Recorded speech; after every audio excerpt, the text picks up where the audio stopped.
Hi sisters, எல்லாரும் எப்படி இருக்கீங்க? நேற்று சண்டே நல்லா ஃபேமிலி கூட என்ஜாய் பண்ணீங்களா? ஹாய் பொற்கொடி சிஸ்டர், நீங்கள் ஒரு கேள்வி கேட்டிருந்தீங்கல்ல, ஒரு ஒய்ஃப் வந்து ஹஸ்பண்ட் கிட்ட என்ன எதிர்பார்ப்பாங்கன்னு. எங்களுக்கு தெரிஞ்சதை சொல்கிறோம், பிடிச்சா ஏற்றுக்கோங்க. பெருசாக என்னங்க எதிர்பார்க்க போகிறோம்? ஒரு புது ட்ரெஸ் இல்லைன்னா ஒரு சாரீ கட்டிட்டு வந்து நிற்கும் போது செம்மையாக இருக்குது, ஏன் அப்படி கூட வேணாம், சூப்பராக இருக்குது அப்படின்னு சொன்னாலே போதும். அதுவே நமக்கு அவ்வளோ சந்தோஷத்தை கொடுக்கும். அன்றைக்கி நாள் ஃபுல்லாக அதையே நினச்சிட்டு இருக்க போகிறோம். ஆனால் அது புரிய மாட்டேங்குதே. நாமெல்லாம் பெருசாக உங்ககிட்ட காசு பணம் அதையா எதிர்பார்க்குறோம். நம்மளை நல்லா கேர் பண்ணிக்கிட்டா போதுமே. நம்ம கஷ்டப்பட்டு பார்த்து செய்கிறோம். ஏன் வராதது கூட கஷ்டப்பட்டு யூடியூப் அது இதுன்னு பார்த்து செய்கிறோம். அது சாப்பிட்டுக்குள்ள செம்மையாக இருக்குமா, சூப்பராக இருக்குடி அப்படின்னு ஒரு வார்த்தை சொன்னால் வேற என்ன வேணும்? நம்மக்கிட்ட அவங்க உண்மையாக இருந்தாலே போதுங்க. இதெல்லாம் நடந்துச்சு அதெல்லாம் நடந்துச்சு, இவங்ககிட்ட பேசினேன், அவங்கள பார்த்தேன் அப்படின்னு சொல்கிறதே போதும். அதுவே பெரிய ட்ரஸ்ட்டை கொடுக்கும். சிம்பிள் தாங்க, காசு பணம் அதெல்லாம் வேணாம். நம்மளை நல்லா பார்த்துக்கணும், கேர் பண்ணிக்கணும். இதை தவிர வேறு என்ன பெருசாக எதிர்பார்த்துருப்போம்? ஆமாங்க, இவங்க சொல்றது கரெக்ட் தானே. நமக்காக தான் காலையிலேருந்து நைட் வரைக்கும் வீட்டில் எல்லாமே செய்கிறாங்க. அவங்களுக்காக ஒரு கொஞ்ச நேரம் டைம் ஸ்பெண்ட் பண்ணி என்னம்மா பண்ண, என்னாச்சு, ஏதாச்சும் கஷ்டப்படுறியா அப்படின்னு நம்ம கேட்டாலே போதும். ஆமாங்க, நமக்காக நம்மளையே சுற்றி வந்து நமக்காக ஒன்று பார்த்து செய்கிறாங்க. அவங்களுக்கு சின்னதாக ஒரு விஷயம் செஞ்சாலே போதும், அது அவ்வளோ பெருசாக தெரியும். முடிஞ்ச அளவுக்கு அதை ட்ரை பண்ணி பாருங்க. சரி பொற்கொடி சிஸ்டர், எனக்கு தெரிஞ்சதை நான் சொல்லிட்டேன். உங்களுக்கு தெரிஞ்சது என்னன்னு நீங்களும் சொல்லிடுங்க. உங்கள் எல்லாத்துக்கும் என்னென்ன தோணுதோ அதை நீங்கள் சொல்லுங்கள். ஒரு நிமிஷம் நம்மளை நம்பி வந்தவளை கொஞ்சம் மதிச்சாலே போதுங்க. கரெக்டாக சொன்னீங்க. சாந்தி சிஸ்டர், என்னாச்சு உங்களுக்கு? ரொம்ப நாளாக ஆளை காணுமே. Ambujam sister, Manusha sister, Hemamalini sister, Pavithra Vijay sister, Saranya Raj sister, Divya sister, Gopika Karan sister, Angel sister, Aruna Sukki sister, உங்கள் பாப்பா கிரீஷ்மிதா எப்படி இருக்காங்க? Hepsiba sister, Sudha sister, Asha sister, ஜோதிகாருல் sister, Agasthya sister, Aishwarya sister, Yogeswari sister, Kannan Fathima sister, Mahishalini sister, Suji sister. Hi Sangeetha, உங்களுக்கு என்ன அவ்வளோ பிடிக்குமா? எனக்கு ரொம்ப ஹாப்பியாக இருக்குது. தேங்க்யூ. எப்படி இருக்கீங்க? நல்லா சாப்பிட்டீங்களா? Sumithra sister, Maha sister, Murugeswari sister, Anish Fathima sister, Pavithra Murugesan sister, Jothi sister. இல்லை ஃப்ரெண்டு. எப்படி இருக்கீங்க ஜோதி? என்னோட வீடியோ பார்க்கக்குள்ள ரொம்ப ஹாப்பியாக ஃபீல் பண்ணுறீங்கன்னு சொன்னீங்க. அது கேட்கும்போது ரொம்ப ஹாப்பியாக இருந்துச்சு. ரொம்ப ரொம்ப தேங்க்ஸ். ஆமாங்க ஜோதி, ரொம்ப தேங்க்ஸ் எல்லாத்துக்கும். நானே செல்வி சிஸ்டர், கரெக்டாக சொல்லிட்டேனா? எப்படி இருக்கீங்க? ஹாய் ஜனனி முத்துக்குமார் சிஸ்டர், எப்படி இருக்கீங்க? அப்புறம் இன்னொரு விஷயம் சொல்ல மறந்துட்டேன். நம்மளை தவிர வேறு யாரையும் பார்க்கக்கூடாதுன்னு நினைப்போம். அது உண்மை தானே? ஏன்னா நமக்கு தான் பொசசிவ் கொஞ்சம் இல்லை, ரொம்பவே அதிகமாச்சு. சரி ஓகே, எல்லாரும் சாப்பிட்டு ஹெல்த்தியாக ஹாப்பியாக இருங்க. இன்னும் சாப்பிடலாம் மறக்காம சாப்பிட்டுருங்க. ஆமாம் சங்கீதா, பாய். மறக்காமல் நீங்களே என்ன எதிர்பார்ப்பீங்கன்னு சொல்லிடுங்க, சரிங்களா? மாரி சிஸ்டர், அபர்ணா சிஸ்டர், சாஃப்லின் சிஸ்டர், நேம் கரெக்டாக சொல்லிட்டேனா? நீங்கள் எல்லாருமே ஃபர்ஸ்ட் டைம் கமெண்ட் பண்ணியிருக்கீங்க. வீடியோ சூப்பராக இருக்குன்னு சொல்லியிருக்கீங்க. ரொம்ப ரொம்ப தேங்க்ஸ். எப்படி இருக்கீங்க? உனக்கு எதுக்கு 10 லட்சம்? சீனியர், எனக்கு இல்லை சீனியர், பிரியாவுக்கு தான் வேணும். பிரியா, உனக்கா? உனக்கு என்ன பிரச்சனை? வீட்டில் ஏதாச்சும் ப்ராப்ளமா? பிரியா சீனியர், அது சீனியர் நான் சொல்கிறேன். அவங்க அப்பாவுக்கு ஆப்ரேஷன் பண்ணணும், உடனே பண்ணணும். அதனால தான் என்ன பண்ணுறதுன்னு தெரியல. அவளே இப்போதான் வேலைக்கு வர ஆரம்பிச்சிருக்கா. எங்கள் சைடு பெருசா அந்த அளவுக்கு ஒன்றும் வசதிலாம் இல்லை சீனியர். அதனால தான் இப்போ என்ன பண்ணுறதுன்னு தெரியல. சரி, எங்ககிட்ட ஒரு வார்த்தை கேட்டிருக்கலாம்ல? அதானே பிரியா, எங்ககிட்ட ஒரு வார்த்தை கேட்கலாம்ல? சீனியர், ஆல்ரெடி எங்கள் ஃப்ரெண்டு எம்எல்கிட்ட கேட்டோம். அவள் இல்லைன்னு சொல்லிட்டா. இல்லைன்னு சொன்னால் கூட பரவாயில்ல, வச்சுக்கிட்டே எங்களை ஒரு மாதிரியா பேசிட்டா. அதான் எங்களுக்கு அவளை விட்டா வேற யாரும் தெரியாதே. ஏனோ நாங்களாம் இல்லையா? எங்ககிட்ட எதாக இருந்தாலும் ஷேர் பண்ணுங்க, சரியா? எந்த பிரச்சனையாக இருந்தாலும். சரி, எங்களால் முடிஞ்ச ஹெல்ப்பை நாங்கள் பண்ணுறோம். சீனியர், உண்மையாவா? ஆமாம், முடிஞ்ச அளவுக்கு ட்ரை பண்ணுறோம், சரியா? அதுக்காக இப்படி உம்முன்னெலாம் இருக்காதீங்க. ஆனால் எப்படி? எங்களால் முடிஞ்சதை பண்ணுறோன்னு சொல்லிட்டோம்ல. சரி, காஃபி குடிக்கலாமா? இல்லை சீனியர், பரவாயில்ல, வேண்டாம். ஹே, ஃபஸ்ட்டு குடிங்க, அதுக்கப்புறம் நாங்கள் என்ன பண்ணுறோன்றது சொல்கிறோம், சரியா? சரிங்க சீனியர். ஹேய், பரவாயில்லையே, ஆஃபீஸ்க்கு வந்துட்டீங்க, வரமாட்டீங்கன்னு நினச்சேன். விஸ்வா, சும்மா பெட்லேயே படுத்துட்டு இருக்கிறதெல்லாம் கடுப்பாக இருக்குது. இப்படி வந்து வேலை செஞ்சாதான் கொஞ்சம் நிம்மதியாக இருக்குது. ஓ சரி சரி. அம்மா ஸ்ரீ என்ன பண்ணுறா? அவள் வீட்டில் தான் இருக்கா. கூட வருஷம் துர்காவும் வந்து பார்த்துக்கிறாங்க. ஓ அப்படியா, சரி. ஆமாம் விஸ்வா, காவியாங்க? அவள் இனிமே தான் வருவா. ஓ அப்படியா, சரி. எங்கேயாச்சும் காஃபி கொண்டு வரியா? தாராளமா. அம்மா, தின ஜூனியரும் சீனியரும் ஒன்னா இருக்கீங்க, என்ன நடக்குதுங்க? ஏன் விஸ்வா நீ வேற? அவங்க சும்மா காஃபி குடிக்க வந்தாங்க, நாங்களும் வந்து அதான் ஜாயின் பண்ணிக்கிட்டோம்.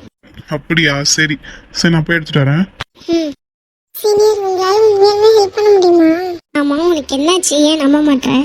சீனியர், நாங்க சின்ன வயசுல இருந்தே எம்டி கூட தான் ரொம்ப ஃப்ரெண்டா இருக்கோம், ரொம்ப க்ளோஸா இருக்கோம். அவளே எங்களுக்கு செய்யல, ஆனா நீங்க செய்யறன்றீங்க. அதான் அதுக்காக அவள மாதிரி எல்லாரும் இருந்துருவாங்களா?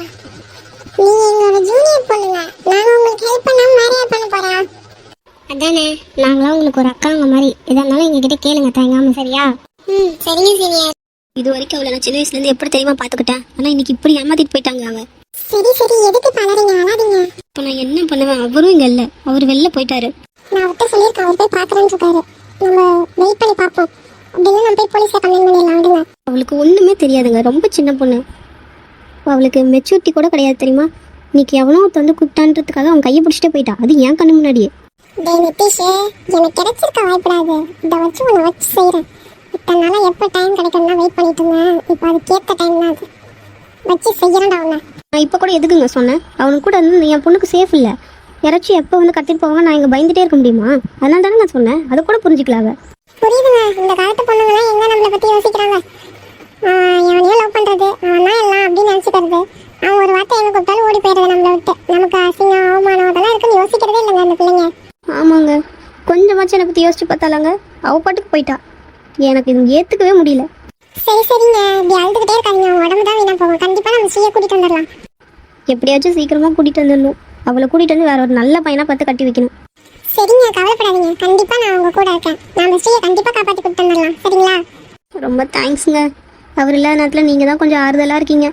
சரிங்க, நம்ம எதுக்கு போய் போலீஸ் ஸ்டேஷனில் ஒரு கம்ப்ளைண்ட் பண்ணிட்டு வந்துடலாமா? ஆனால் அவரை கேட்காம எப்படிங்க பண்ணுறது? ஏங்க, நான் எதுக்கு சொல்கிறேன்னா, இப்போ சப்போஸ் கல்யாணம் பண்ணி வச்சிட்டாங்கன்னா என்ன பண்ணுறது? அதனால தான் அதுக்கு முன்னாடி நம்ம முந்திக்கிட்டு கம்ப்ளைண்ட் பண்ணாதான் நம்மளோட கம்ப்ளைண்ட் அங்கே செல்லும். புரிஞ்சுக்கோங்க, நம்ம இப்பயே போய் கம்ப்ளைண்ட் பண்ணிட்டு வந்துடலாம். ஐயோ, என்னங்க சொல்கிறீங்க? கல்யாணம் பண்ணிடுவாங்களா? ஏங்க, நீங்கள் இருக்கும் போதே வீட்டுக்குள்ளே பூந்து இவ்வளோ தைரியமாக கூட்டிகிட்டு போனா, அதுவும் இல்லாமல் உங்கள் பொண்ணும் சரின்ட்டு போயிட்டான்றீங்க. அப்போ கல்யாணம் பண்ணிக்கலாமான்னு கேட்டால் பண்ணிட மாட்டாங்க ரெண்டு பேரும். ஐயோ, என்னங்க சொல்கிறீங்க? அப்படிலாம் நடக்கக்கூடாது. அதுக்கு தான் சொல்கிறேங்க, நம்ம ஃபஸ்ட்டே கம்ப்ளைண்ட் பண்ணிட்டோன்னு வச்சுக்கோங்களேன், போலீஸ் அதெல்லாம் பார்த்துப்பாங்க. எப்படியாச்சும் ஒன்று பேசி கொஞ்சம் ஸ்ரீக்கிட்ட நல்ல விதமாக பேசி அவளை கூட்டிகிட்டு வந்துடலாம் நம்ம, சரிங்களா? அவள் வருவாளாங்க? அவள் பாட்டுக்கு போயிட்டா. நான் இங்கே தான் நின்று அழுதுட்டு இருந்தேன், அவள் பாட்டுக்கு போயிட்டாங்க. வருவான்னு நீங்கள் நினைக்கிறீங்க? கவலைப்படாதீங்க, இந்த காலத்து பொண்ணுங்கிட்ட எப்படி பேசணுமோ அப்படி பேசி நம்ம வர வச்சிடலாம். அப்புறம் வந்ததுக்கப்புறம் நீங்கள் யாரை சொல்கிறீங்களோ அந்த பையனை கட்டி வச்சிருவோம். எல்லாம் நம்ம பேசுறதுல தாங்க இருக்கு. உண்மையாவா சொல்கிறீங்க? அவள் கேட்பாளா? நீங்கள் கொஞ்சம் கடுப்பாக நடந்துக்கிட்டு இருந்திருப்பீங்க, அப்படியே நம்ம பண்ணக்கூடாது. அவங்க வழியிலேயே போய் அவங்க நம்ம பக்கம் வர வச்சு நமக்கு பிடிச்ச பையனோட கட்டி வச்சிடணும், புரியுதுங்களா? இதெல்லாம் நான் ஏன் சொல்கிறேன்னா, நான் அப்படிதான் உங்களை மாதிரி ரொம்ப அவகிட்ட கத்தி ஆட்டம் போட்டு பிரச்சனை பண்ணி இன்னைக்கு கடைசியில் அவன் நல்லவன் போயிட்டான். அதனால தாங்க சொல்கிறேன், எப்படி ஸ்மூத்தாக பேசணும் அப்படி பேசி பொண்ணு நம்ம கைக்குள்ள ஃபஸ்ட்டு வர வைப்போம். முடியுமாங்க? கண்டிப்பாக முடியும். வாங்க ஃபஸ்ட்டு நம்ம போய் கம்ப்ளைண்ட் பண்ணிட்டு வந்துடலாம், சரிங்களா? சரிங்க, வாங்க போகலாம், உடனே போகலாம். டே நிதிஷ், இனிமே நீ ஜெயிலில் கம்பி என்ன வேண்டியதான். தேவிக்கு அடி பலமோ? அதை வேற ஏன்டா திரும்ப திரும்ப ஞாபகப்படுத்துற? சாமி, அப்பா வாழ்க்கையில் அடிச்சதே இதாண்டா ஃபர்ஸ்ட் டைம். என்ன என்ன பாவம்டா விக்கி, அப்பதான் வெக்கப்பட்டான், வெக்கப்பட்ட உடனே வந்து அடிச்சிட்டாரு. போதும் போங்கடா. பொண்ணெல்லாம் தூக்குனா இன்னும் மோசமா அனுபவிக்கணுமோ? டே, நீ அனுபவிச்சதெல்லாம் 100%ல 1% தான் அனுபவிச்சிருக்க. ஆமாண்டா, நல்லா யோசிச்சு பாரு. ரெண்டு வீட்டு சைடும் சப்போர்ட் இல்லாம பொண்ணும் பையனும் தனியா எத்தனை பேர் எவ்வளோ கஷ்டத்தை அனுபவிச்சிருப்பாங்க. நீ எல்லாம் அதெல்லாம் கம்பேர் பண்ணின்னு வச்சுக்கோ, 1% கூட கிடையாது. ஆமாண்டா விக்கி, நல்லா யோசிச்சு பாரு. பொண்ணு வீட்டு சைடு ஒத்துக்கலைன்னா பொண்ணு வீட்டு சைட்லேருந்து ஒன்றா வெட்ட வருவாங்க. இதே பையன் வீட்டு சைடில் ஒத்துக்கலன்னு வச்சுக்கோ, அவங்களும் ஒன்றா தான் வெட்ட வருவானுங்க. ஏன்னா அவங்களுக்கு கௌரவ பிரச்சனை. ஐயோயோ, நல்ல வேலை அவங்க அப்பாட்ட ஃபர்ஸ்டே சொன்னடா, இல்லைன்னு வச்சுக்க எனக்கு பால் ஊற்றிருப்பாங்க போலயே. கண்டிப்பா. எக்ஸ்கியூஸ் மீ சார், உள்ள வரலாமா? உள்ள வாங்க. என்ன புதுசா சார்லாம்? நிதிஷ், வெளியில ஜூனியர்ஸ் இருக்காங்க. ஓ அப்படியா, சரி என்னாச்சு? நம்ம ஜூனியர்ஸ்ல பிரியான்னு ஒரு பொண்ணு இருக்கால. இருக்காளா? இருக்கா. அவங்க அப்பாவுக்கு ஏதோ ஆப்ரேஷன் பண்ணுமா, அதுக்கு 10 lakhs வேணுமா. அதுக்கு உங்களால ஏதாச்சும் பண்ண முடியுமா? நீங்க என்ன நினைக்கிறீங்க? எங்களுக்கு பண்ணணும்னு தோணுது. அப்ப சரி பண்ணிடலாம். உண்மையா சொல்றீங்க? ஆமா, இதுல என்ன டவுட் இருக்கு? நாங்க கூட எதுக்கு தேவையில்லாம பண்ணிட்டு இருக்கீங்கன்னு திட்டுவீங்களோன்னு நினைச்சோம். ஏய், நல்ல விஷயம் தானே பண்றீங்க, அது யார் பண்ண என்ன? அதுவும் இல்லாம நீங்க சொல்லி நாங்க நோ சொன்னா தப்பிக்க முடியுமா என்ன? பரவாயில்லையே, எங்க மேலே கொஞ்சம் பயம் இருக்கு போலயே. இருக்கணும்ல, இருந்தா தானே நம்ம நல்லா இருக்க முடியும். சரி, அவங்க வெளில தான் இருக்காங்க, நான் கூப்பிட்டுமா? ஏய் ஒரு நிமிஷம், ரேஷ்மா காஃபி குடிக்க போலாமா? சிவா, இது ரொம்ப முக்கியமா? இப்போ என்னாச்சு, அவங்களுக்கு எமர்ஜென்சி அமௌண்ட் தரப்போகிறானுங்க. இதில் எனக்கு என்ன இங்கே வேலை இருக்க போகுது? அதுவும் இல்லாமல் ரொம்ப தலைவலிக்குது. வரியா கொஞ்சம் போயிட்டு வரலாம்? நான் இப்பதான் குடிச்சிட்டு வந்தேன். இல்ல இல்ல, அவ சும்மா சொல்றா, வருவா. ஒரு டைம்ல என்னடி குடிச்சேன்? அவன் உன் கூட போகணும்னு நினைக்கிறான். அது கூட உனக்கு தெரியல, மறந்துட்டேன் போ. அப்படியா? ஆமாண்டி, உனக்கு எல்லாம் நாங்களே சொல்லித்தரோம். ஃபர்ஸ்ட் மூடிட்டு கூட்டு போ. சரிடா மச்சான், வரேன். என்னடா லவ் சொல்லிடுவியா? இல்லடா, அதுக்கு ஒரு பிளான் வச்சிருக்கேன். பிளான் பண்ணி தான் அவளை ப்ரப்போஸ் பண்ணோம். சரி சரி, இங்கே உட்காந்து பேசிட்டு இருக்காம கிளம்பு நீ. Excuse me sir. உள்ள வாங்க. இதுல யாருமா பிரியா? சார் இவதான் சார். ஓ அப்படியாம்மா. சரி, நீங்க எதை நினைச்சும் ஃபீல் பண்ணாதீங்க. உங்க அப்பாவோட ஆப்ரேஷன் நாளைக்கே முடிஞ்சிடும். சரியா? அதுக்கான ஃபுல் அமௌண்ட் நாங்களே பே பண்ணிடுறோம். சார் உண்மையாவா? ஆமா, நீங்க எங்களோட எம்ப்ளாயிஸ் இல்ல, உங்களை நல்லா பாத்துக்கிறது எங்களோட கடமை தானே. சரி, நீங்க உங்க அப்பா நல்லா கூட வந்து பாத்துக்கோங்க. ஒரு 1 வீக் போதுமா? லீவ் எடுத்துக்கோங்க. உங்களுக்கு சம்பளமும் கொடுக்க சொல்லிடுறேன். சார் ரொம்ப ரொம்ப தேங்க்ஸ் சார். ஆமா சார், இந்த ஹெல்ப்பை சத்தியமா நாங்க மறக்கவே மாட்டோம் சார். நாங்க நினைச்சு கூட பார்க்கல நீங்க இப்படி எங்களுக்கு இப்படி ஹெல்ப் பண்ணுவீங்கன்னு. ரொம்ப ரொம்ப தேங்க்ஸ் சார். நீங்க? சார் என் பேர் அனு, நான் அவளோட ஃப்ரெண்டு சார். ஓ அப்படியா? ஃப்ரெண்டுக்காக என்ன வேணா பண்ணுவீங்களோ? சார் எனக்கு இருக்கிறது அவளுக்கு இருக்கிறது நான். எங்களுக்குள்ள நாங்கள் ஹெல்ப் பண்ணிக்கிட்டா தானே. ஆனால் என்கிட்ட அவளுக்கு இப்போ ஹெல்ப் பண்ணுற அளவுக்குலாம் என்கிட்ட பணம் இல்லை சார். ஓ அப்படியா? சரி விடுங்க, நீங்களும் உங்க ஃப்ரெண்டு கூட இருந்து உங்க ஃப்ரெண்டை பார்த்துக்கோங்க. 2 பேரும் 1 வீக் லீவ் எடுத்துக்கோங்க. உங்களோட அக்கௌண்ட்டுக்கு வந்துடும் அமௌண்ட். பே பண்ணிடுங்க. வேற எந்த ஹெல்ப்னாலும் கேளுங்க. சரிங்களா? சார் ரொம்ப ரொம்ப தேங்க்ஸ் சார். லீவும் கொடுத்து அதுக்கான சேலரியும் கொடுத்துட்றீங்க. ரொம்ப தேங்க்ஸ் சார். அதனால என்ன இருக்கு, ஃபேமிலி தானே ஃபர்ஸ்ட். ஸோ அதனால நீங்க போய் நல்லா பார்த்துக்கோங்க. எல்லா வேலையும் முடிஞ்சதுக்கப்புறம் உங்க அப்பா சரியானதுக்கப்புறம் நீங்க இங்க வந்து வேலை பாருங்க. அதுவே போதும். சார் நாங்கள் 2 பேரும் எங்களோட ஏர்னிங்ஸ்லேருந்து கொஞ்சம் கொஞ்சமாக அமௌண்ட் எடுத்து உங்களுக்கு பே பண்ணிடுறோம் சார். அதனால என்ன, அதெல்லாம் ஒன்றும் வேண்டாம். நாங்கள் உங்களுக்கு தரதா வச்சுக்கோங்க. எங்களை உங்களோட அண்ணனுங்களா நினச்சிக்கோங்க. சரிங்களா? உங்களுக்கு ஒரு அண்ணன் இருந்தால் ஹெல்ப் பண்ண மாட்டானா, அந்த மாதிரி நினச்சிக்கோங்க எங்களை. சரிங்களா? சரி கிளம்புங்க நீங்க. சார் இதுக்கு நான் எப்படி தேங்க்ஸ் சொல்கிறேனே தெரியல சார். ரொம்ப தேங்க்ஸ் சார். இதெல்லாம் எங்களுக்கு சொல்லாதீங்க. உங்களுக்கு பின்னாடி இருக்காங்களே சீனியர்ஸ், அவங்களுக்கு சொல்லுங்க. ஆமாம், உங்களுக்கு எந்த ஹெல்ப்னாலும் இனிமேல் நீங்கள் அவங்ககிட்ட கேளுங்க. சரிங்களா? சரி, நீங்கள் இப்போ கிளம்பலாம். ஓகே சார், நாங்கள் கிளம்புறோம். சீனியர் ரொம்ப தேங்க்ஸ் சீனியர். அதெல்லாம் ஒன்றும் தேவையில்ல. நீங்கள் போய் உங்கள் அப்பாவை நல்லா பார்த்துக்கோங்க. அனு நீ கூட இருந்தால் உங்களை பார்த்துக்கோ. சரியா? சரி சீனியர். ரொம்ப தேங்க்ஸ் 2 பேத்துக்கும். அதெல்லாம் ஒன்றும் வேணாம்னு சொல்லிட்டோம்ல. சரி நீங்கள் கிளம்புங்க. போய் சீக்கிரமாக ஃபஸ்ட்டு அமௌண்ட்டை பே பண்ணிட்டு ஆப்ரேஷன் பண்ண சொல்லுங்கள். போங்க. என்ன சீனியர், ரொம்ப நல்லவங்களா இருக்கீங்களே சீனியர். போதும் ஓட்டாதீங்க. ஏய், எவ்வளோ பெரிய நல்ல விஷயம் பண்ணியிருக்கீங்க. அப்படிலாம் இல்லை, ஏதோ எங்களுக்கு தோணுச்சு. அப்பா அம்மா இல்லாத வழி என்னன்னு எனக்கு தெரியும்ல, அதான். சரி சரி, போதும் போதும், அந்த டாப்பிக்கை விடுங்க. அப்புறம் ஆத்தி சாப்பிட போலாமா? டேய், கொஞ்ச நாள் சென்டிமெண்ட்டா ஃபீல் பண்ண விட மாட்டேன். அது எப்படி விட முடியும்? ஏய், உனக்கு எங்க ஃபேமிலி இருக்க எல்லாருமே உன் பக்கம் தான் நிக்கிறாங்க. நான் வச்சுக்கோ, உன்னையே தான் சொந்த பொண்ணா நினைச்சுக்கிட்டு இருக்காங்க. ஆமா கரெக்டா சொன்ன நிதிஷ். எங்க வீட்ல கூட இவ பேச்சு தான் அதிகமா கேட்பாங்க தெரியுமா? பாத்துக்கோ, அப்ப எல்லாத்துக்கும் நீ தான் செல்ல பிள்ளை. போதும் போதும், சும்மா ஒரு மனசு ஆறுதலுக்காக சொல்லாதீங்க. தோப்பாரா, ஏய் உண்மையை தாண்டி சொல்றோம். சரி, இப்படி வெட்டி உட்காந்து கதை பேசிட்டு இருக்கீங்க, உங்களுக்கு எந்த வேலையும் இல்லையா? என்ன யார பார்த்து வெட்டியா இருக்கும்? டேய் எங்கடா மச்சான், இவ்வளவு இந்த ஃபைல் இருந்துச்சு எங்க? அப்படியா நிக்கி, நான் உன் கண்ணுக்கு ஏதாச்சும் ஃபைல் தெரியுது? அட தெரியுதுடி, பாரு அவங்க இருக்கிறது கூட தெரியல, அந்த அளவுக்கு இங்க அப்படியே ரூம் ஃபுல்லா ஃபைலா இருக்கு. ஏய் எங்களை கலாய்க்கிறீங்க தானே? உங்களுக்கு தெரியுமா எங்களுக்கு மீட்டிங் இருக்கு தெரியுமா? ஓ சரி சரி சரி, நீங்க மீட்டிங்க பாருங்க, நாங்க கிளம்புறோம். எங்களுக்கு நிறைய வேலை இருக்குப்பா. ஏய் வா அத்தி, நமக்கு இப்படி பேசுறதுக்குலாம் நேரம் இல்லைல்ல, வா போலாம். ஆமா நிக்கி வா, நமக்கு நிறைய ஒர்க் இருக்கு, நாம ரொம்ப பிஸி. ஏய் நில்லுங்க.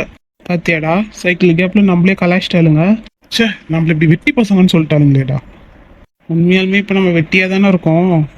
சரி விடு. டேய், உண்மையாமே உங்களை பார்த்தா பொறாமையா இருக்குடா. ஏன்டா? ஆமாண்டா, நல்ல ஃப்ரெண்ட்ஸு, கட்டிக்க போற பொண்ணுங்களும் நல்ல பொண்ணுங்களா இருக்காளுங்க. இதை விட வேற என்ன வேணும் ஒரு பையனுக்கு? அப்படியா?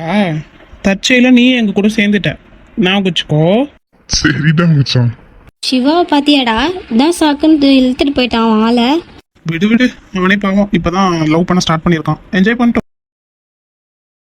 வாங்கம்மா, என்ன விஷயமா வந்திருக்கீங்க? இன்ஸ்பெக்டர் இல்லையா? அவர் வெளில போயிருக்காரு, வந்துருவாரு. என்னாச்சு? ஏதாச்சும் கம்ப்ளைண்ட் கொடுக்கணுமா? ஆமா, ஆனா இன்ஸ்பெக்டர் கிட்ட கொஞ்சம் பர்சனலா கம்ப்ளைண்ட் பண்ணோம். சரி, நீங்க கம்ப்ளைண்ட் என்னன்றத சொல்லுங்க. அவர் வந்ததும் நீங்க அவரை பாப்பீங்களா? அப்படிங்களா? இதோ இவங்க இருக்காங்களா, இவங்க பொண்ணு நேற்று நைட்டு வீடு ஃபுல்லாக தூக்கிட்டு போயிட்டாங்க. என்னம்மா சொல்றீங்க? சார் ஆமாம் சார், என் பொண்ணு தூக்கிட்டு போயிட்டாங்க சார். தயவு செஞ்சு எப்படியாச்சும் கூட்டிட்டு வந்துருங்க சார், காப்பாத்தி. சரிம்மா, அழாதீங்க. என்ன நடந்துச்சுன்னு முழுசா சொல்றீங்களா? சார், என் வீட்டுக்காரர் பிஸ்னஸ் விஷயமா வெளில போயிருக்காரு சார். அவர் வரத்துக்கு எப்படி இன்னும் 1 வாரம் ஆகும் சார். நேற்று நைட்டு நானும் என் பொண்ணும் வீட்டில் தனியாக தான் சார் இருந்தோம். அப்போ திடீர்னு வந்து என் பொண்ணு தூக்கிட்டு போயிட்டானுங்க சார். சரிம்மா, சரி. அந்த கடத்திட்டு போனவங்க யாருன்னு தெரியுமா? தெரியும் சார். அந்த அதிக கம்பெனின்னு சொல்லிட்டு ஏதோ வச்சிருக்காங்கல்ல, அவங்க தான் சார். என்னம்மா சொல்றீங்க? அது ரொம்ப பெரிய இடமாச்சு. கன்ஃபார்மா தான் சொல்றீங்களா, இல்ல நீங்களே ஏதோ கற்பனை பண்ணிட்டுன்னு சொல்லிட்டு இருக்கீங்களா? சார், என் பொண்ணு விஷயம் சார். நான் ஏன் சார் போய் சொல்ல போறேன்? சார், யோ ஏட்டு உட்காரு. என்ன மேடம், என்ன இந்த பக்கம் இப்பெல்லாம் எனக்கு ஒரு ஃபோன் கூட பண்றது இல்ல? என்னோட தேவைலாம் இல்லையோ? அப்படிலாம் இல்லை, கொஞ்ச நாளைக்கு அமைதியாக இருக்கலாமேன்ட்டு தான். சரி, என்ன விஷயமா அங்க வந்திருக்கீங்க? இதோ இங்க இருக்காங்களே, இவங்க பொண்ணை கடத்திட்டாங்க. அந்த விஷயமா தான் வந்திருக்கேன். என்ன சொல்றீங்க? யார் அது? இந்த பாரு, அவங்களுக்கு அவங்க பொண்ணு திரும்ப நினைக்கணும். லவ் இத்தனைக்கும் வீட்டில் பேசிச்சு பையன் தான் அவன். ஒரு சில சூழ்நிலையால அந்த பையன் வேணாம்னு முடிவெடுத்திருக்காங்க. ஆனா அந்த பையன் கேட்காம வீடு பொண்ணு வந்து பொண்ணு தூக்கிட்டு போயிட்டான். பொண்ணுக்கும் இதுல சம்மந்தம் இருக்கு. நீ தான் நம்பாலாச்சே, கொஞ்சம் பார்த்து முடிச்சு கூட. பொண்ணு நமக்கு சேஃபா கிடைச்சிடணும். அட அவ்வளோதானே. சரி, நீங்க வீட்டுக்கு போங்க. அவன் யாருன்னு மட்டும் சொல்லுங்க, நான் அவனை அரெஸ்ட் பண்ணிட்டு இழுத்துட்டு வந்து வச்சு வெளுக்கிற வெளியில பொண்ணு எங்க இருக்கான்னு சொல்லிடுவான். நான் பொண்ணை கூப்பிட்டு வந்து அவங்க வீட்லயே விட்டுறேன்.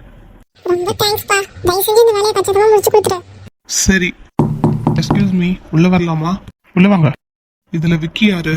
நான் தான் சார். இப்ப எதுக்கு நீங்க அவனை கேக்குறீங்க? கூட்டிட்டு போய் விருந்து வைக்க. என்ன? அவன் மேல ஒரு கம்ப்ளைண்ட் வந்திருக்கு. ஒழுங்கா அவனை என் கூட அமுச்சு வச்சிருங்க. என்னன்னு? என்ன சாருக்கு எல்லாத்தையும் புரிய வச்சுட்டு தான் கூட்டிட்டு போகணுமோ? அதான் ஸ்டேஷன்ல பாத்துக்கலாம். முதல்ல அவனை என் கூட அமுச்சு வைங்க. என்ன? முடியாது. டீசெண்டா வந்தா டீசெண்டா கூட்டு போவேன், இல்ல அடிச்சு இழுத்துட்டு போவேன்.